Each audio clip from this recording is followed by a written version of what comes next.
Hi everyone, it's Belle here with a flip through of a new journal. This was a commission piece by someone who had asked for something in the Gothic style. She really likes all the kind of magic aspect, the occult aspect, the spiritualism side of it, such as table turning and all that. So I was inspired to make this journal as a Victorian spiritualism journal. And there is a story that goes with this journal. And I was really inspired by the Victorian, the beautiful satin and lace morning dresses and veils that the Victorian ladies would wear during their mourning period, and their beautiful jet jewelry. So on the edge of this, it's absolutely full of these it's got lots of these black beads and charms and lace and sari silk, and there's 3 signatures, but one's a super tiny one, which I'll explain. Hardback. It's got, I believe, a 2-inch spine or 2.5-inch spine, 9 inches long, about 6 inches wide. The cover is red fabric, which you can just see kind of hints of there. And I've painted and used gilding wax and things. And then it's all covered in this black lace that I left the edge kind of as was, because it reminded me of a veil and a dress. Oops, it's very heavy. I've got these sort of antique brass book corners, and the front itself is quite simple. It's just got a metal book plate that I've put in memoriam, which is in memory of in Latin, and used some crackle paste on. And then underneath I've hand stitched lots of sort of beads to give it a 3D more kind of dress type feel. It's held together with sari silk that is stitched together, and on the front is this removable charm. Now there is a story that inspired this particular journal, and when I was in the process of making it, and hopefully you can see this charm and see that there's a face, a gentleman's face in there. So this journal is called Madame Clemence, and it is basically inspired by the life of Madame Clemence, who is a character I've made up. However, she's this mysterious woman who is always quite young for her, to be in mourning, but she's always seen in mourning, always seen in black. No one knows exactly who she's mourning. The fact that she carries this charm, some say it's her husband, some say it's a lover.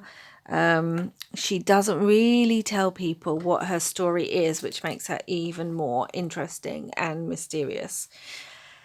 And Madame Clemence dabbles in magic and the sort of spiritualism, which was hugely fashionable during the Victorian era. And just as I'm filming this, the sun goes down. And she is traveling the world to meet up with others like herself who have an interest in the macabre, in spiritualism, in ghosts, in stories, in seances. And she takes part in all these kind of weird and wonderful ceremonies and activities, and, goes to traveling carnivals to speak with gypsies and sort of try and learn some of their traditions and things. And this is the journal. In my head, this is the journal she takes with her that she fills of all these bits of memorabilia and stories and stuff. So let's get on with it. There's lots of different bits of digital I've used in here, so I will leave down below rather than trying to say it all off the top of my head. Got a pocket in the front, and in the front, obviously, there's her name tag, as in with all my journals. There is this copy of an actual death certificate,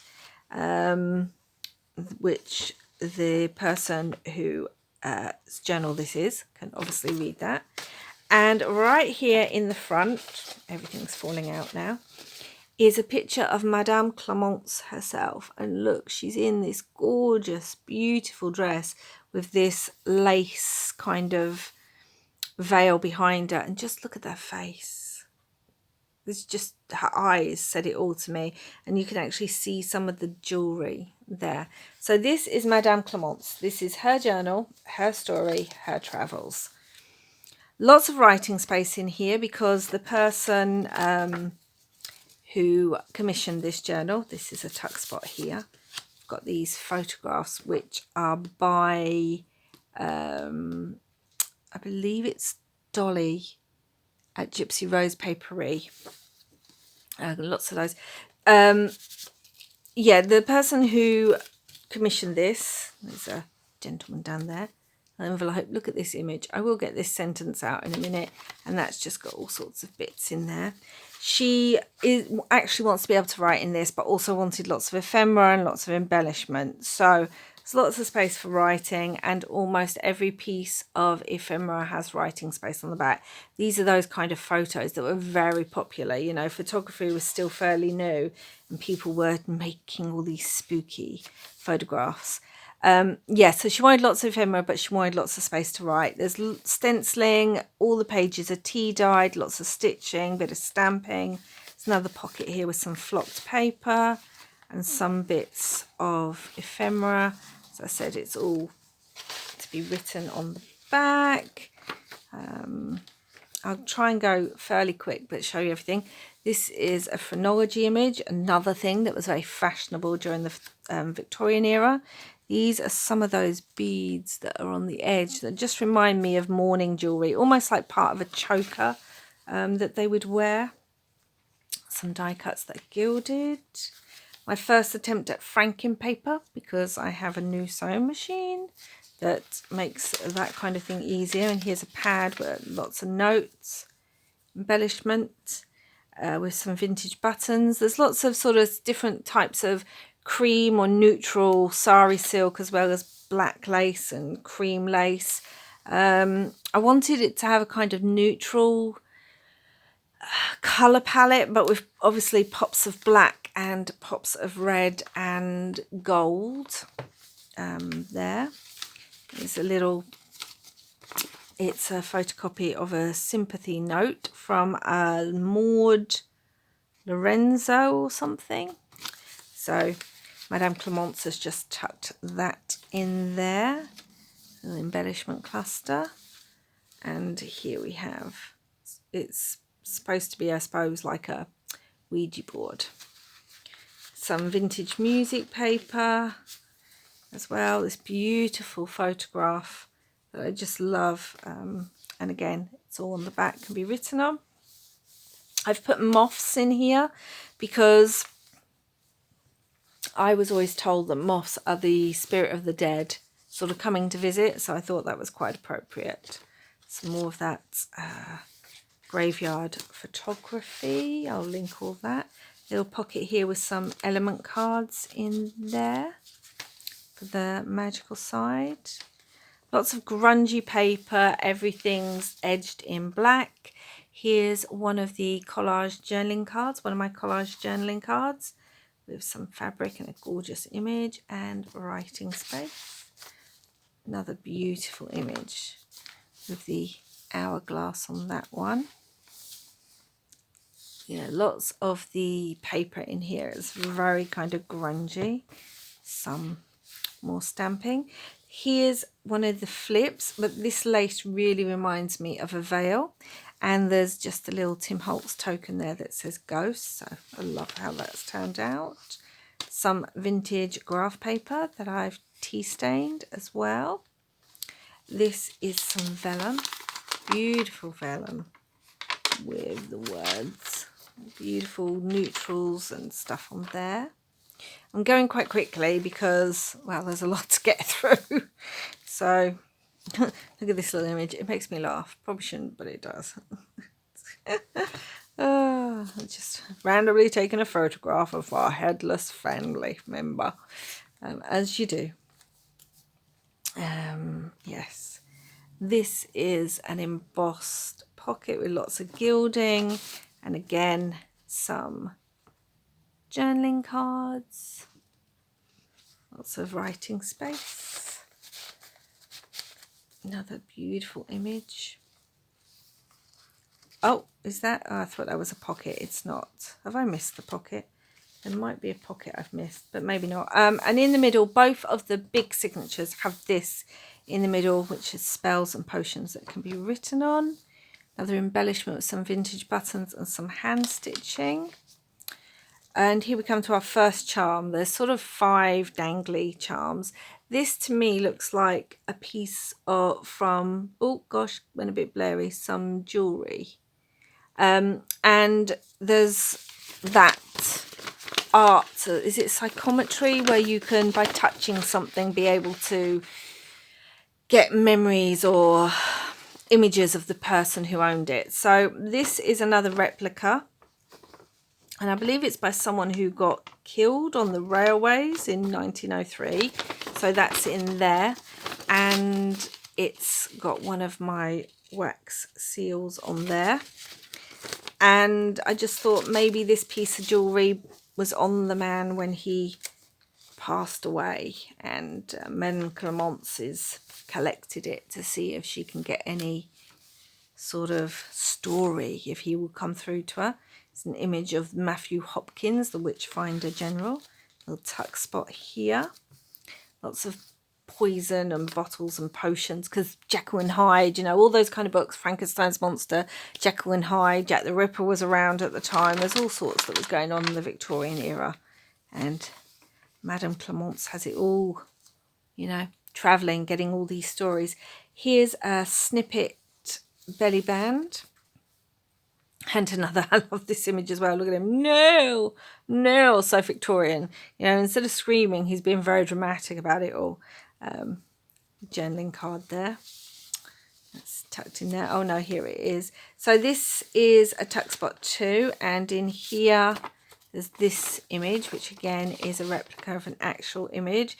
And I just thought this was like spiritual writing or spiritual drawing, where spirit comes through and the medium draws whatever the spirit is sort of giving them the image of. So that's what that reminded me of. Maybe it was someone who'd come through in a trance who was trying to speak during the seance. Washi down here, and this little pocket with the skulls. This reminds me of the crypt in Paris, where you go underneath and there's all the skulls and things. So here we've got a life potion. Who is she trying to bring back to life? And here's a card from one of the gypsies that she's visited in one of her many carnivals that she's gone to. And here's this image, which is a bit creepy, but I love it nonetheless. Some more die cuts. Astrological kind of charts, and that just flips up and can be written on. So that's just been stitched in the music paper. And in this pocket we have, this is from 1884, and again it's a copy, I believe, and it's an undertaker's one casket, I believe, down there. So that is a copy of that. A little journaling card, and just a little Tim Holtz embellishment, and a Poe coffin, Edgar Allan Poe. Believe only half of what you see and nothing of what you hear. I believe that's an Edgar Allan Poe quote too. Just some lace here, and another kind of, well, this looks like a hand of glory, as well as a talking board, as they called them then, a Ouija board. So that's in there. Beautiful rose. Love these images of the cemetery of the angels there. So yes, lots of space to write. There is a decorated envelope here with this image on the inside. I've put this tag in there, and it's actually a double tuck spot, so it tucks behind And then it tucks back in here.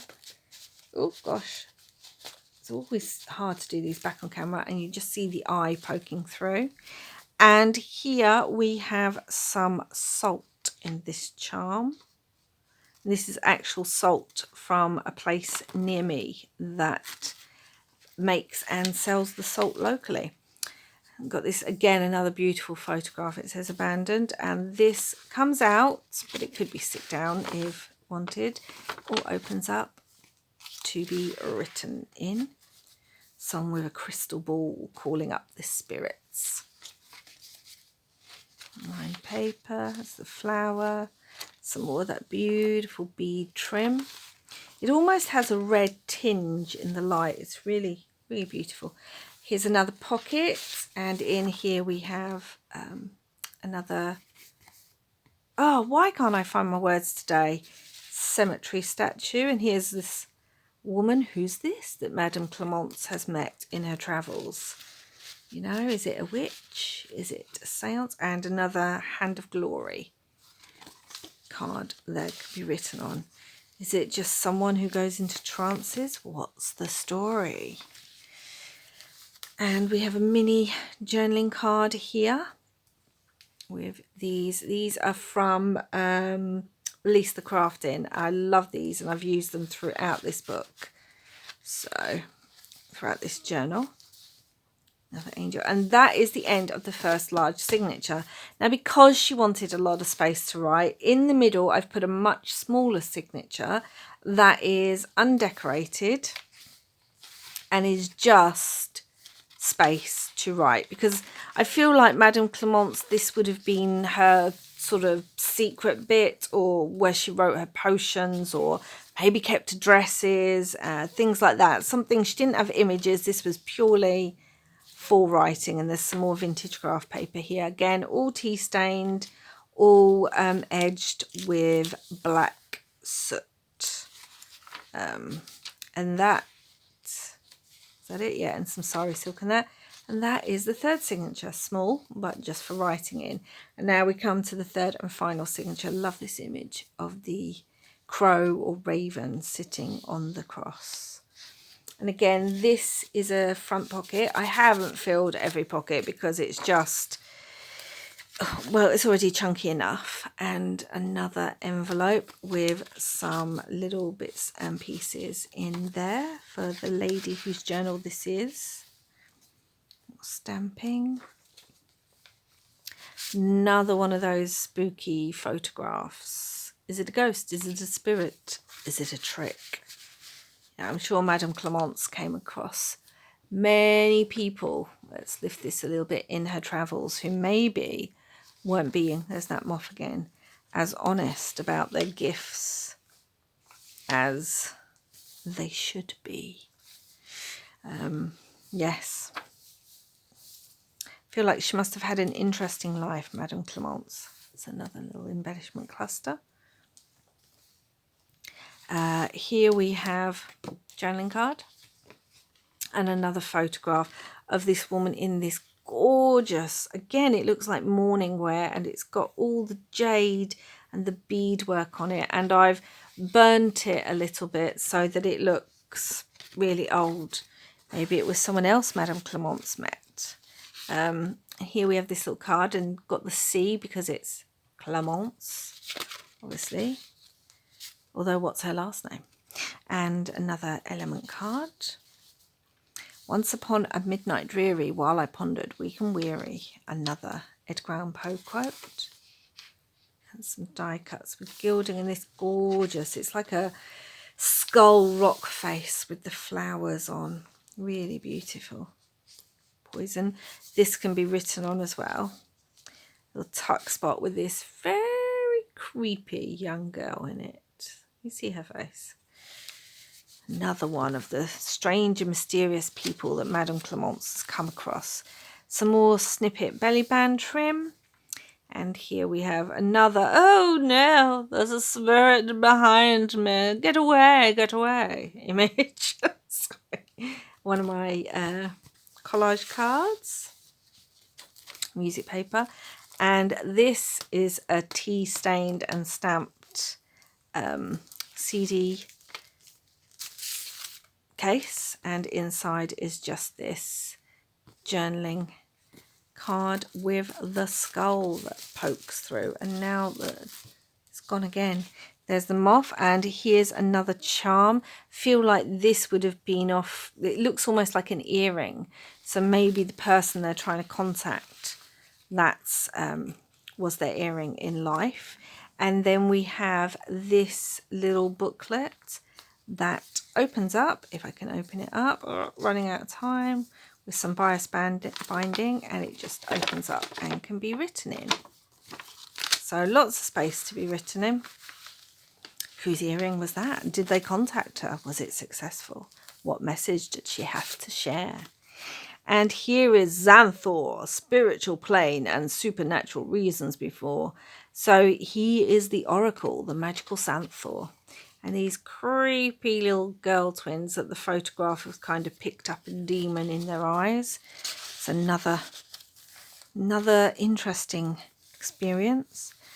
Another flocked pocket, and here we've got a place for some witches powders and some more journaling space and cards.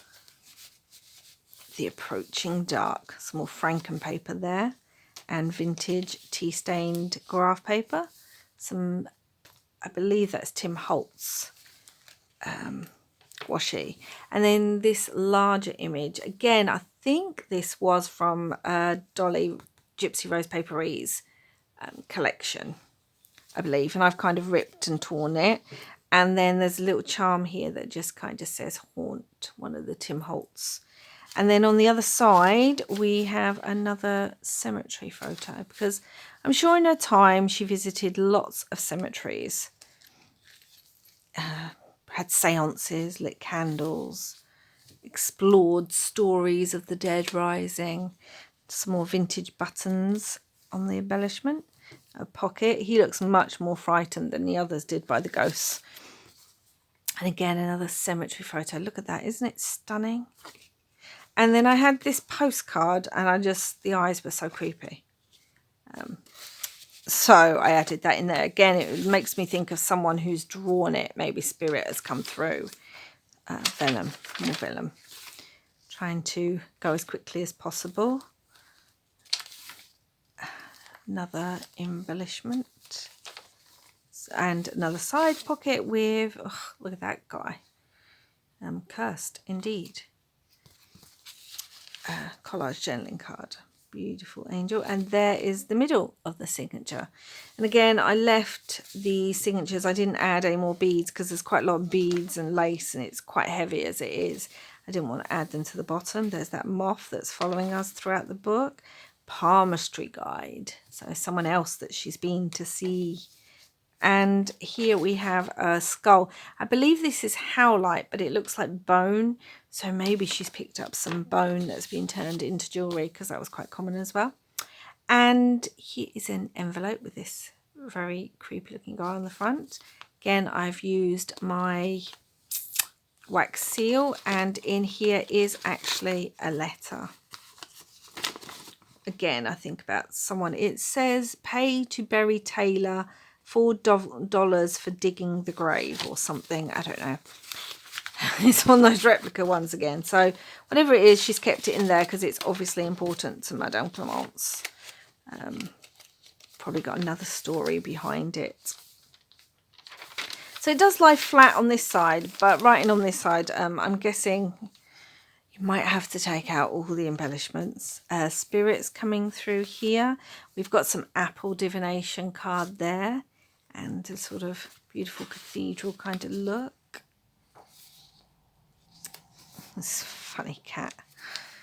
Another flip here, and it made me think, like, this sort of fabric, the crochet and everything, maybe it was of someone's dress, and Madame Clemence kept it in there as a memory. Another embellished and gilded top tuck, and here is a palmistry card with some blood on it. Don't know how that happened. Maybe it's wax. Shall we say it's wax? And again, one of my embellishments that I've done some hand stitching on. This old abbey.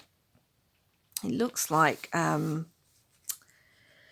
to say Carfax Abbey, you know, Bram Stoker kind of thing, but who knows. It's gorgeous thing. And again, another tuck spot in here. I'm trying to find it.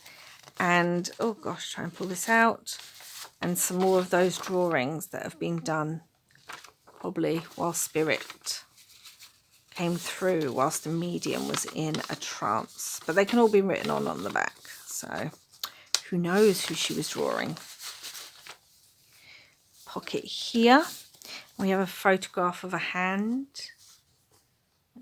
I love, with some gilding and just some tags and bits and pieces with magical symbols on. And a skeleton here.